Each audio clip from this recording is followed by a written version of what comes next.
What is a toxic fandom? A toxic fandom is a group of fans who engage in negative and unacceptable behaviors, often online. These behaviors can include bullying other fans or people involved with the creation of work, making death or let's not say that word, threats, doxing or publishing someone's private information, gatekeeping, sexism, racism, engaging in self-harm, toxic fandoms from when fans become too invested in a celebrity or toxic and their feelings turn into anger towards others.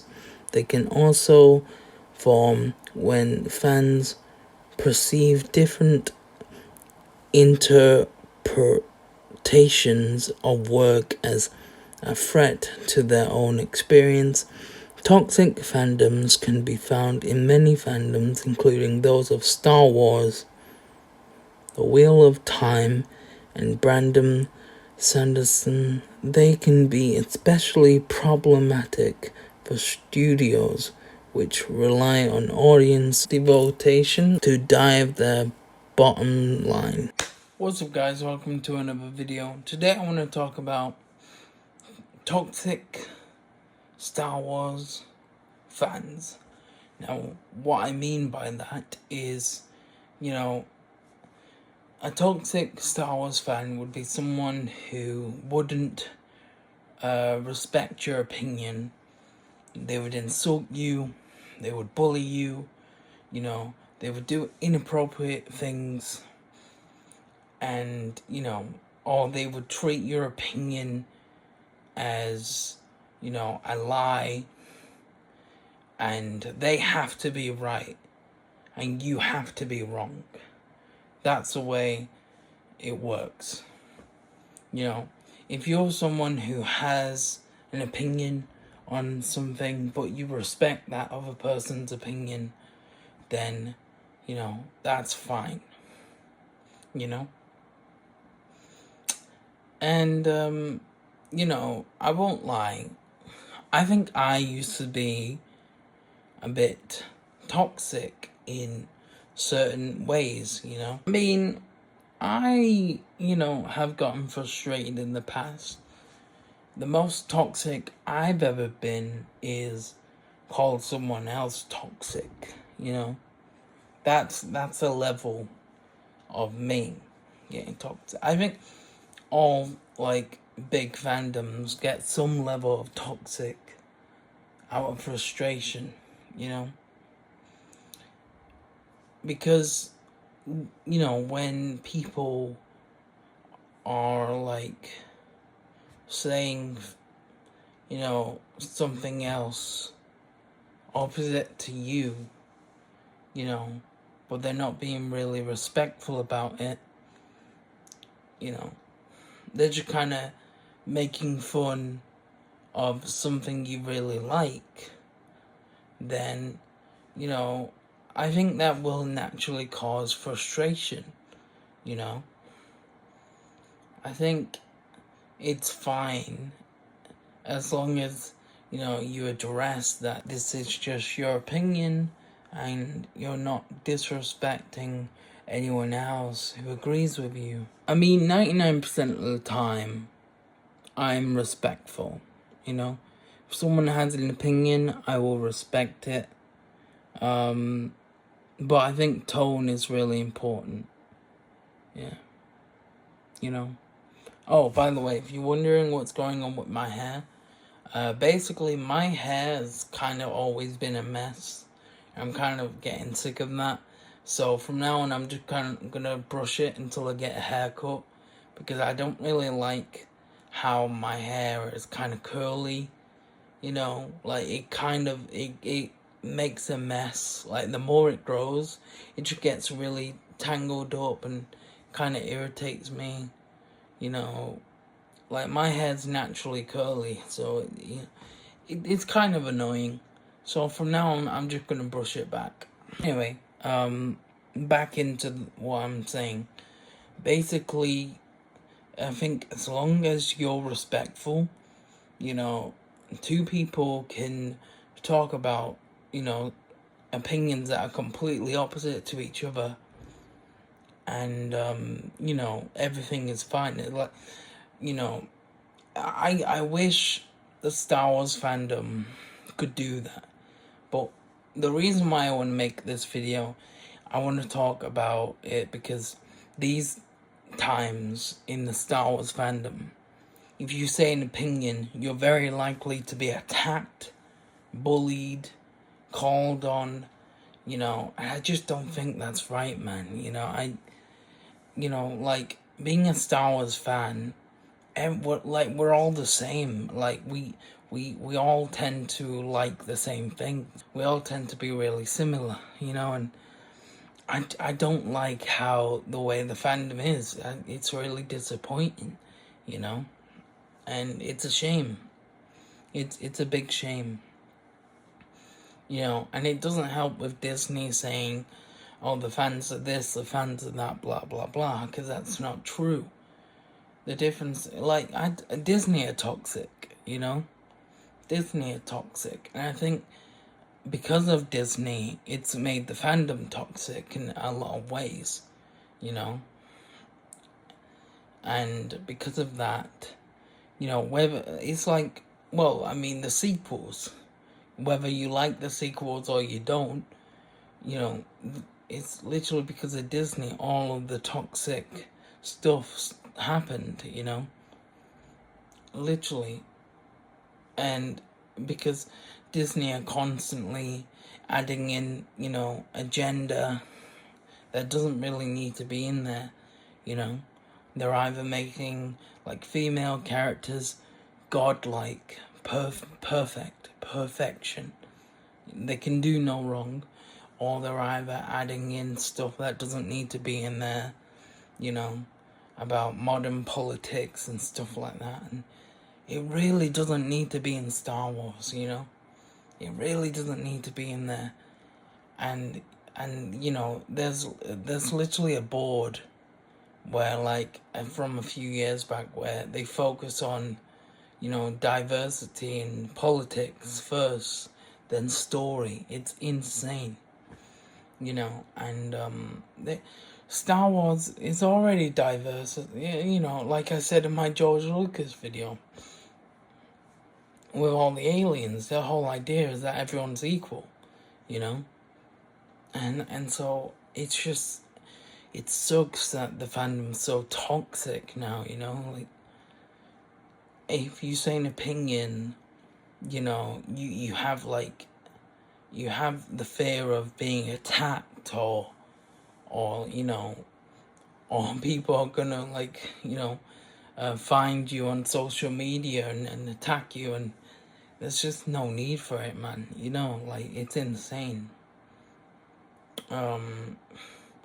Yeah, it's unfortunate, but that's just the way the fandom is at the moment, you know. And it weren't always like that, you know. It used to be a lot better.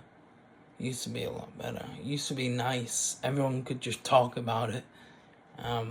It's a shame, but yeah. I think there are different levels of toxic people. You know, there are different levels. Like, for example, with me, my level was just calling someone toxic. You know, like, that'd be it. That'd be my level. You know, because this is what I see as toxic.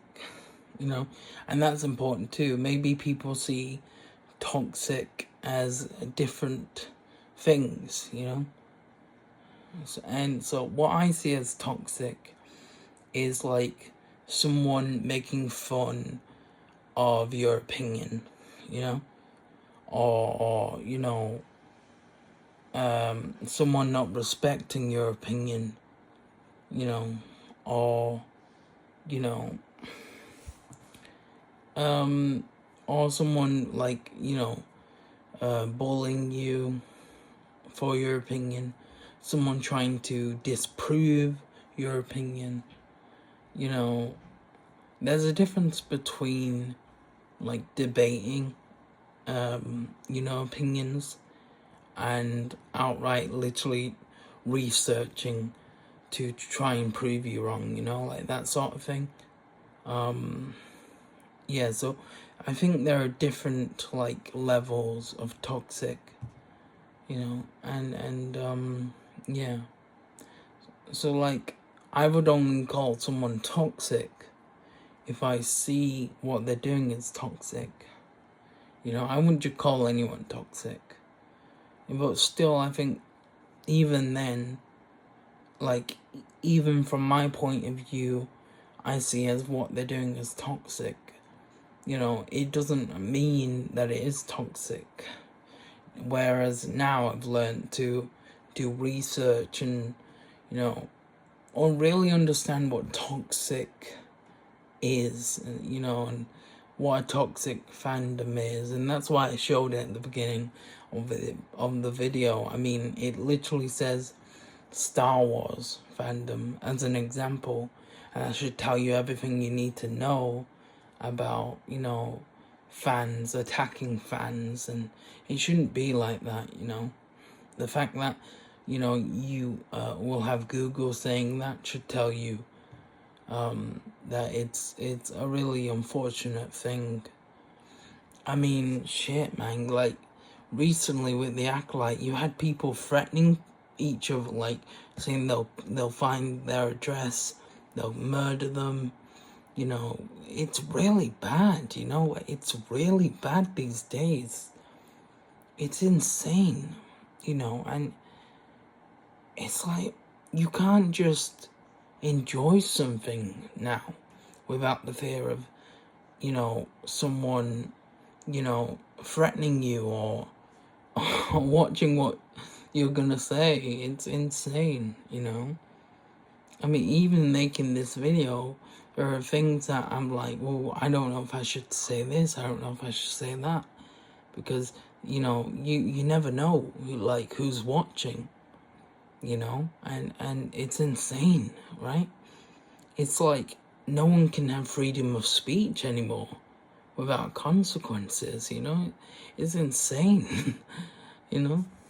But yeah, I do think calling people toxic in the past was wrong, because I don't think every single person I call toxic was toxic. I don't think they were being toxic. Now that I kind of have a better understanding, I don't really think they were being toxic. And so it's important to acknowledge something like that, because I think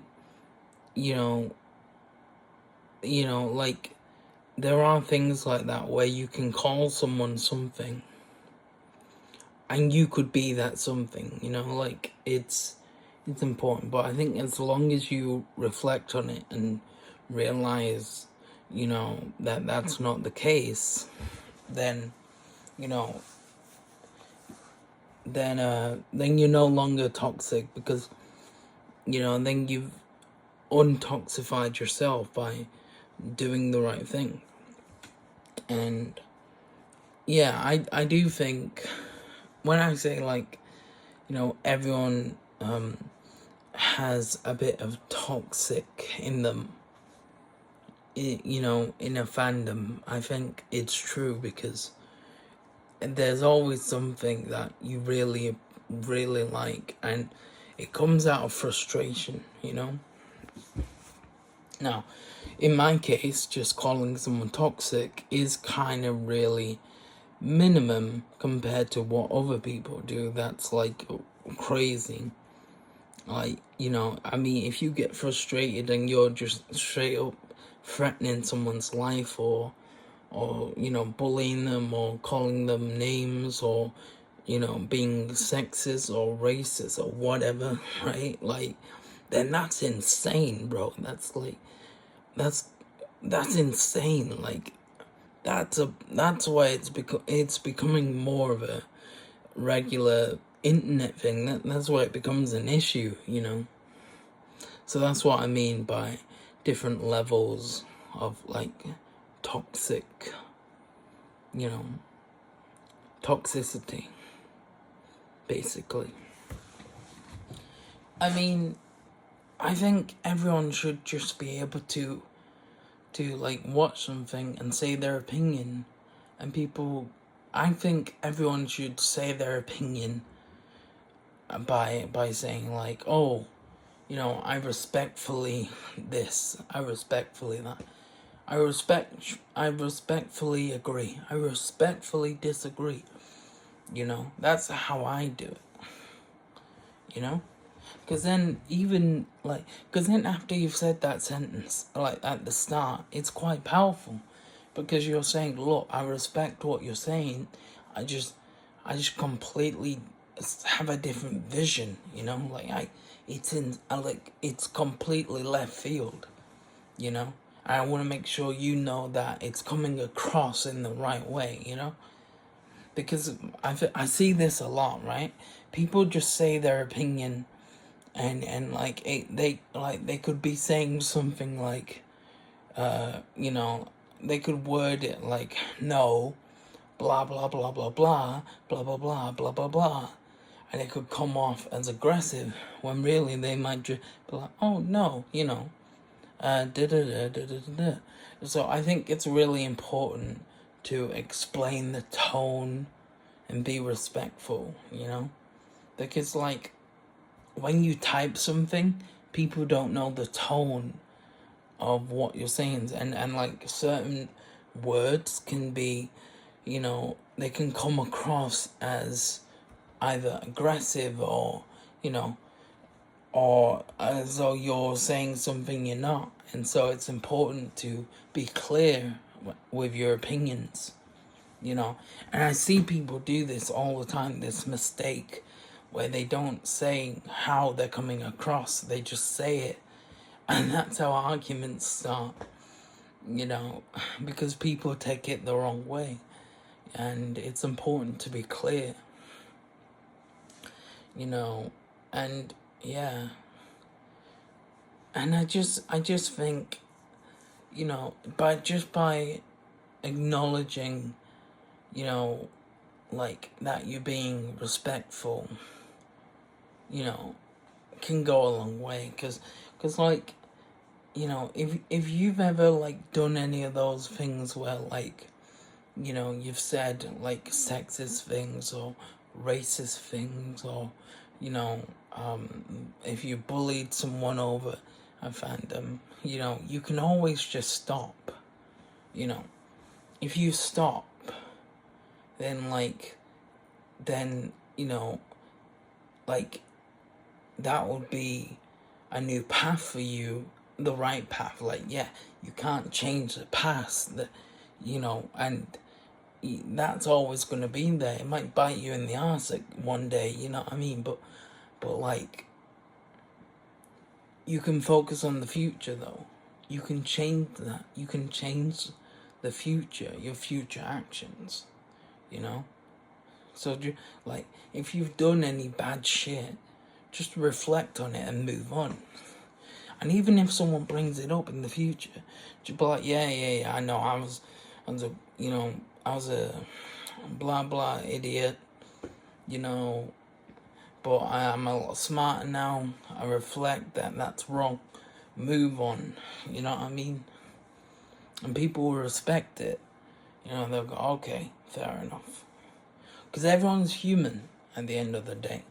And it's important to, acknowledge mistakes that are, publicly wrong, and go from there.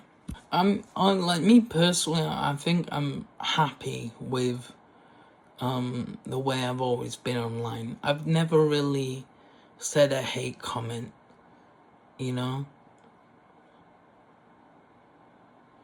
Actually, no. I have, if someone said a hate comment to me. Whereas I wouldn't do that now. So in the past, if someone would like hate comment, I would hate to them as well. But I don't do that now. If someone would just say a hate comment now, I would just ignore it. Because there's no point. You know, if they're hating on you for no reason, what's the point on like going on their level? You know, because how is that gonna make your day better? You insulting them ain't gonna make you feel better, because then they'll just come at you back. You know what I mean? Or even if they don't come at you back, you know, it's like now they're no longer seen as in the wrong because you've just done the exact same thing that they've done. You know what I mean? You've come to their level, you know? And so it's pointless. If someone gives you a hate comment, ignore it, block it, whatever you want to do, but just don't just ignore it, you know? And I promise you, if you ignore that hate comment, that's gonna fuck them up more than any hate comment you could give them. Because people that hate, they want you to, you know, reply and come back at them, and that's what they want. That's why they do it. And so, yeah, if you ignore them, then you win, because then it's like, oh fuck, I ain't got a reaction out of them now. You know what I mean? Whereas if you reply, they're like, oh fuck yeah. You know what I mean? Then they can like do it all day then. You know what I mean? Because they're like miserable and they want to make you miserable. It makes them feel a little bit better. You know what I mean? So, yeah. Always be respectful. You know, treat people how you want to be treated. Remember that everyone's human, and see someone else as like you would yourself. You know, treat people as though you can talk to an ultimate version of yourself, you know? Like, when someone has a different opinion, imagine it's you from another universe that has the exact opinion as them, and, you know, how would you tell yourself what you'd say to them? If you know what I mean. Yeah. Yeah. You know, and, like, I just want to say something as well. Star Wars is fiction. It honestly, at the end of the day, it doesn't matter. It's just entertainment, you know? And like, if you like the sequels, if you hate the sequels, you know, if you love the sequels, it doesn't matter. If you like the prequels, if you love the prequels, if you hate the prequels, it doesn't matter. You know? If you love the original trilogy, if you hate the original trilogy, you know, if you like the original trilogy, it doesn't matter, because you can have the whole timeline in your head. It's called headcanon. So whatever you don't like, you can, you know, imagine the perfect fiction in your own head. So it doesn't matter, you know. Or be creative and make it yourself, you know, and that's what I like to do. I like to like, you know, and it's something I'll do more in this channel. You know, if there's something that, you know, has been like cancelled or renewed or you know, whatever, right? I like to think about what's going to happen, right? And so if it's been cancelled, I'll go, okay, cool. You know, I want it to be continued. I'll continue it myself. You know, if it's been renewed, I'll come up with like theories, ideas in my head, what's going to happen. You know, it's really cool. You know, if you watch a movie, same thing. You know, whether if it gets like a sequel or it doesn't, you can like come up with theories. You know, it's you can come up with like ideas of what you think is gonna happen. You know, it's really cool. Yeah, it's not that big of a deal, really. You know, to have all these drama, you know, of a fiction. It's insane. You know, like, everyone just needs to, reflect on each other and say, hey, look, we might not all agree on things, but let's just appreciate what, came before. And, because, I'm pretty sure every Star Wars fan loves the original trilogy, but I'd be shocked if there's anyone who didn't like the original trilogy. But I said it as an example because even if there is people who didn't really like assets of the original trilogy or a certain trilogy in the Star Wars fandom, or any fandom, it doesn't really matter, Like, this video goes out to other fandoms as well, like, if you have a fandom that's toxic and you're part of that fandom and you're scared of what to say, and you always feel like if you say something you're gonna get attacked or bullied or whatever, right? Then just if it worries you, just don't give in to it. Don't give in to it. If you feel confident, and you say your opinion and you get shit, and just ignore it. Don't give in to it. Yeah, don't give in to it. That's the best case scenario. But if you're bored and you can't help yourself and you want to, you can do, Because at the end of the day, everyone's human. Who cares, Who cares? I'll see you on the next one. Peace.